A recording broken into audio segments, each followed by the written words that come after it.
मेरे एक दोस्त थे, उन्होंने मुझे इनवाइट किया अपने गांव पे अमेरिका में। तो मैं भी अमेरिका में कई बार गया, मगर गांव नहीं देखा था वहाँ का अमेरिका। तो मुझे कहा गांव देख लेते हैं, 2-4-10 गांव भी देखा जाए। तो मैं उनके गांव गया, एवा में।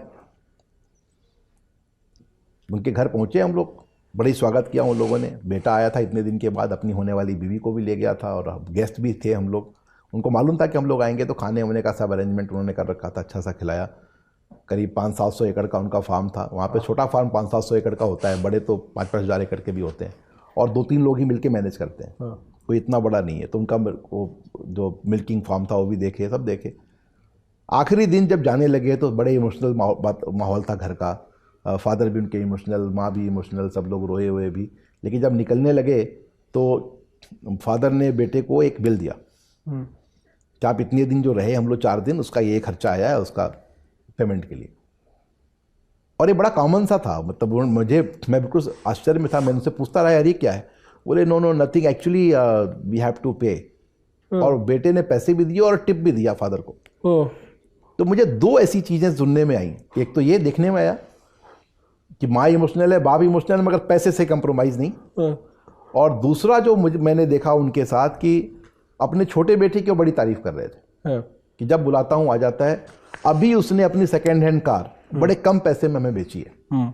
हमें बेची है। छोटे बेटे ने बाप को अपनी सेकेंड हैंड कार बेची। मैंने कहा कि भाई हमारे यहाँ तो गांव वाले मार डालेंगे आपको आइडिया नहीं है कि आप क्या कर रहे हो। सोसाइटी हमारी इतनी मैच्योर सोसाइटी रही है हमारी इंडिया की, और हम लोग तो इस विचारधारा के रहे हैं कि अयंग निजा परोबेती गणना लघु चेत साम उदार चरिता नाम वसुधैव कुटुंबकम। अब वहाँ से निकल के आने के बाद, ये तो महोपनिषद का है, वहाँ से आके आज तक हम ग्रो करते करते हम इस जगह पे पहुँचे। हमें तो आश्चर्य हुआ देख करके। जब निकले तो मैंने उनसे कहा कि ब्रदर ये जो आपने दिखाया, मुझे हर कुछ अच्छा लगा आपके यहाँ, ये आखिरी वाला मुझे मालूम नहीं था। तो आपका जो कंसेप्ट है ना, वो कुटुंब का कंसेप्ट नहीं है, फैमिली का नहीं है। हमारे यहाँ ज्वाइंट फैमिली चलती इस बात के लिए थी कि घर में कोई एक कमज़ोर भी है वो भी पल जाता था।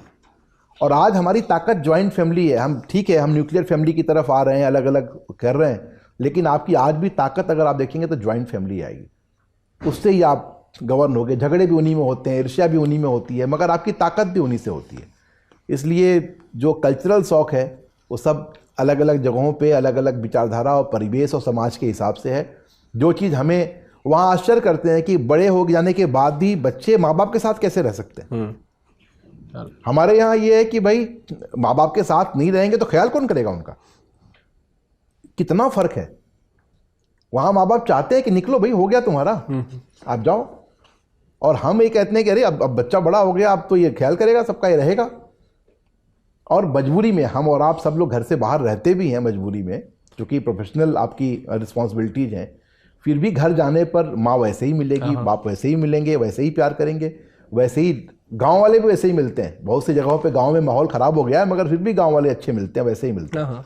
मैं आश्चर्य करता हूँ कि उन जगहों को देख करके। तो हमें उनके लॉज, उनके प्रिंसिपल्स ये फॉलो करने की बहुत ज़रूरत नहीं है।